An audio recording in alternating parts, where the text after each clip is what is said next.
তেহট্ট থানার নাতনা মাঠে এক অজ্ঞাত পরিচয় ব্যক্তির মৃতদেহ ঘিরে চাঞ্চল্য। বৃহস্পতিবার সকালে ভারত বাংলাদেশ সীমান্ত এলাকার নাতনা মাঠে কয়েকজন কৃষক কাজ করতে যাচ্ছিলেন। জমিতে তারা দেখতে পান এক মধ্যবয়সী অজ্ঞাত পরিচয় ব্যক্তির মৃতদেহ পড়ে আছে। এরপর খবর দেওয়া হয় তেহট্ট থানায়।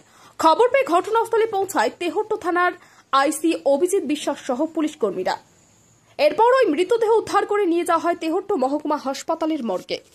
বিষয়টা আছে স্যার, এমনি হচ্ছে কি যে ওই লোক এমনি যায় পরশু দিন বিকালবেলায়, এই বিকাল বলতে দুপুরে এর একটু পরে দিয়ে যাওয়ার পরে হচ্ছে আমরা এখানে গাছতলায় বসে আছি। আসার পরে আমরা বলছি স্যার, ওকে বলছি কমনে যাচ্ছ, দিয়ে ও কোনো কথা বলছে না, এভাবে কথা বলতে বলতে নিচফানে চলে গেল।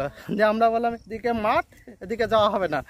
দিয়ে বললো কি যে না আমি এইদিকেই যাবো, দিয়ে এইদিকে নিষ্পানে চলে গেল। নাম পরিচয় কি জানা গেছে? কিছু জানা যায়নি। একটু পাগল টাইপের না কি মনে হয়? পাগল টাইপের বলতে এই গালের এই জায়গাটায় কাটা ছিল আর গায়ে চাদর জড়ানো ছিল। মানে এই যে মাঠটার নাম কি, যে মাঠে পাওয়া গেছে? এটা হচ্ছে নাটনার মাঠ, নাটনা হাউস গাড়ি ডবর। আপনার নাম?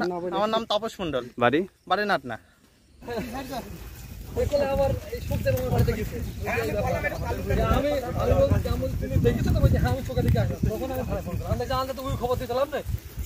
দেখি আমাকে বললো না ওই লোক তো নেই গেছে।